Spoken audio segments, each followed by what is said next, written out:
అడిగారు ప్రభుత్వం చేపిస్తున్నాను. నాకు తెలిసిన మరో దైవజనులు రాజకుమార్ అయ్యారు కూడి వచ్చినటువంటి సంఘాలందరికీ కూడా ప్రభుత్వం చేపిస్తున్నాను. అందరూ బాగున్నారండి. కీర్తన మనం చదవబడినటువంటి వాక్య భాగము కీర్తన భాగము వచ్చేము మొదటి నుండి వచ్చినాడు. నాకు అప్పుడు ఇచ్చినటువంటి వచ్చినాలని నేను ఈరోజు మీకు తెలియపరచాలని ఆశపడుతున్నాను. మొట్టమొదటి వచ్చిన చూసినట్లయితే ఆ కీర్తన భాగంలో దేవుని స్తుతించుడి అని ఉంటుంది. అంతేనండి.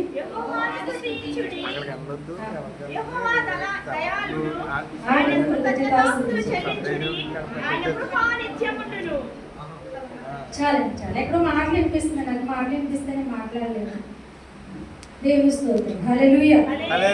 ఈ యొక్క కీర్తన భాగంలో యెహోవాను స్తుతించుడి, యెహోవా దయాళుడు, ఆయనకు కృతజ్ఞతాస్తుతులు చెల్లించుడి, ఆయన కృప నిత్యముండును. ఈ కీర్తన భాగంలో మొట్టమొదటిగానే మనకి తెలియపరిచినటువంటి మాట ఏంటంటే యెహోవాను స్తుతించుడి. అంటే స్తుతించుడి ద్వారా ఉన్నటువంటి ఆ ఘనత, ఆ మహిమ చాలా డిఫరెంట్గా ఉంటుంది. చాలా మందికి అర్థం కాదు. చాలా మంది దేవుని స్తుతించవలసి వస్తే, ఆరాధన చేయవలసి వస్తే అలా తీస్తూ ఉంటారు చక్కగా.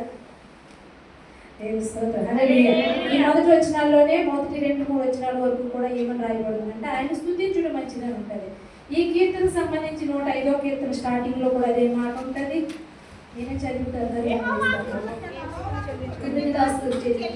ఆయన చాలా తర్వాత 107వ కీర్తనలో కూడా యెహోవా దయాళుడు, ఆయన కృతజ్ఞతాస్తుతులు చెల్లించుడి. 118వ కీర్తన కూడా 118వ కీర్తనలో మొదటి వచనం అదే ఉంటుంది. 136వ కీర్తన మొదటి వచనం కూడా అదే ఉంటుంది.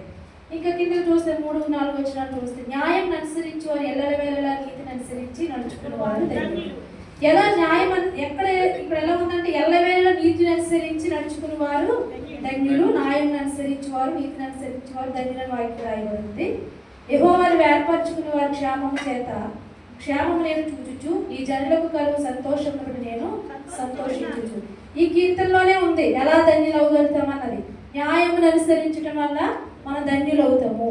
ఎల్లవేళ నీతిని అనుసరించి నడుచుకున్న ద్వారా మనం ధన్యులు అవుతాము. దేవుని వాక్యం సెలవిస్తున్నది. ఈ మధ్యకాలంలో ఒక అబ్బాయిని ఒక మాట అడిగాను నేను. తమ్ముడు, మనం దేవుడు పిలవం కదా, ఈ రకంగా నేను ఎందుకు ప్రవర్తిస్తున్నాను అడిగినప్పుడు అబ్బాయి అంటాడక్క, ఇది కోవైట్ అక్క. అంటే కోవైట్లోకి లాగా, ఇండియాలోకి లాగా, ఆ తర్వాత ఆస్ట్రేలియాలోకి లాగా, ఇతర దేశాల్లో లెబనాన్లోకి లాగా వేరు దేశాల్లో వాక్యం వేరు విధంగా లేదు. వాక్యము ప్రపంచం అంతటా ఒకటే. అప్పుడు నేను చెప్పాను, వాక్యం అందరికీ ఒకటే. అన్ని వేళలా, అన్ని ప్లేసెస్లో, అన్ని ప్రాంతాల్లో, అన్ని దేశాలలో దేవుని యొక్క మాట ఒకటే. కనుక మనం దేవుని బట్టి నడుచుకోవాలి. ఇక్కడ ఉన్నటువంటి రీతిని బట్టి మనం మారిపోకూడదని తెలియవచ్చాను. అలా జరిగింది. అయితే ఈ వచనాల్లోనే ధన్యులు ఎలాగవుతామన్నది 3వ వచనంలోనే దేవుని వాక్యం మనకి తెలియపరుస్తుంది. మళ్ళీ మనం పరీక్షించుకోవాలి. న్యాయం చేసేవారుగా మనం ఉండాలి. దేవుని మందిరానికి వెళ్తున్నప్పుడు దేవుని వాక్యము, పాటలు, ప్రార్థన ఇక్కడ ఉన్నటువంటి షెడ్యూల్ ప్రకారంగా వెళ్ళిపోతుంది కదా అన్నట్టుగా కాదు. కానీ మన భక్తి విధానము మార్చబడాలి. మన భక్తి జీవితం అంతా కూడా దేవుని స్తుతించేవారు ఉండాలి. మనుషులు స్తుతించేవారుగా కాక, మనుషులకు గణపరిచేవారుగా కాక, దేవుని కృపలో మనం దేవుని స్తుతించేవారుగా ఉండాలని వాక్య భాగం తెలియపరుస్తుంది.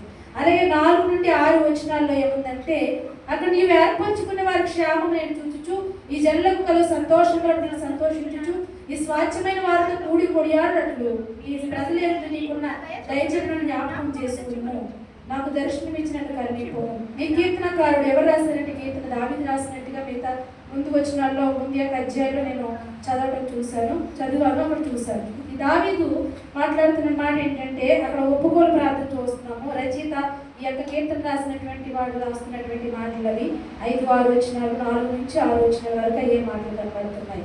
నాకు ఇచ్చిన 10 నిమిషాలు త్వరగా ముగించాలని పాస్పోర్ట్ సెట్. తర్వాత దేవుని ప్రేమ మరియు ఆయన కరుణ వెల్లడయ్యే వచనాలు ఇక్కడ ఉన్నాయి. 7వ వచనం నుండి 11వ వచనం వరకు ఆయన ప్రేమను ఏ విధంగా మన పట్ల, లేదంటే ఇశ్రాయేలు పట్ల ఏ విధంగా, ఐగుప్తున్నటువంటి ఆ ప్రజల పట్ల దేవుడి యొక్క కరుణ, ప్రేమ ఏ రకంగా చూపించాడో మనం 7-11 వచనాల్లో స్పష్టంగా చూడగలుగుతాం. ఐగుప్తులో మా పితరులు ఈ అద్భుతంలో గ్రహింపగలిగి నీ కృపాబాహుని జ్ఞాపకం తెచ్చుకోవాలి.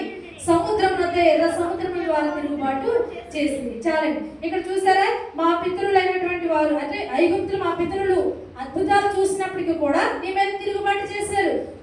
కృపా బాహుల్యము జ్ఞాపకం తెచ్చుకొనక వారి మీద తిరుగుబాటు చేశారు. అలాగే సముద్రం వద్ద, ఎర్ర సముద్రం వద్ద వారు తిరుగుబాటు చేశారని దేవుని వాక్యం రాయబడుతుంది. ఆయన అద్భుతాలు చూసి, ఆయన కార్యాలు చూసి సముద్రం వద్ద కూడా అనేకమైనటువంటి ప్రాంతాలు కూడా దేవుడు నడిపించినప్పుడు, అనేకమైన మార్లు వారికి ఆహారం ఇచ్చినప్పుడు, ఆయన అరణ్యగుండం నడిపించినప్పుడు ఇశ్రాయేలు ప్రజలను అవన్నిటిని జ్ఞాపకం చేసుకొనక ఇక్కడికి వచ్చేసరికి మళ్ళీ ఎర్ర సముద్రంలో కూడా వారు ఏం చేస్తారంటే దేవుని మీద తిరుగుబాటు చేస్తారు. చాలాసార్లు క్రైస్తవులను మనం ఏం చేస్తామంటే మన జీవితంలో అనేకమైన అద్భుతాలు చూస్తాం, అనేకమైన ఆశ్చర్య కార్యాలు చూస్తాం. శ్రమల నుండి దేవుడు తప్పిస్తాడు, ఊహించలేని కార్యాలు మన పట్ల దేవుడు చేస్తూ ఉంటాడు.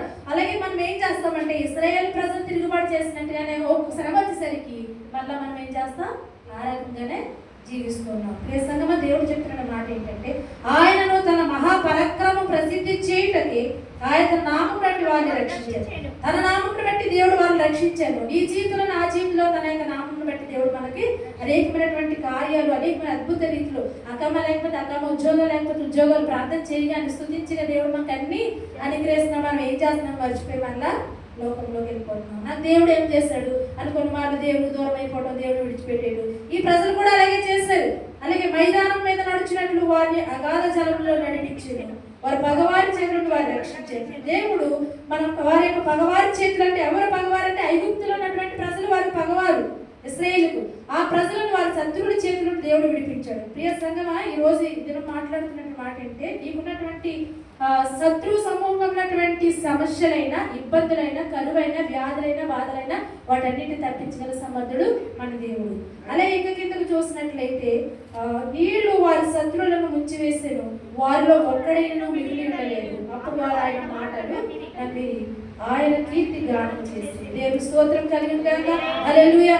నీళ్లు వారి యొక్క శత్రువులు ఏం చేసేయండి, ముంచేసే. దేవుని ఆత్మ, దేవుని యొక్క కృప, దేవుని యొక్క దయ మనకు శత్రువులు ఉన్నటువంటి బలహీనతలైనా, వ్యాధులైనా, సమస్యలైనా, ఆర్థిక పరిస్థితి అయినా ఏం చేస్తాడంటే ముంచివేయబడతాడు. వాటన్నిటిని దేవుడు ఏం చేస్తాడు, పెరిగివేయబడతాడు. అన్నింటిని కూడా మన నుండి తొలగిస్తాడు. ఆయన ఎలాగైతే శత్రువులను ముంచివేస్తాడో ఒక్కడు కూడా మనకి మిగిలికుండా మన యొక్క జీవితంలో దేవుడు అద్భుతాలు చేస్తాడు. ఎప్పుడంటే దేవుని మనం స్తుతించినప్పుడు, దేవునికి మనకు దగ్గరమైనప్పుడు, దేవుని మనం ఆరాధించినప్పుడు, దేవునికి మనం కృతజ్ఞతాస్తుతులు చెల్లించినప్పుడు.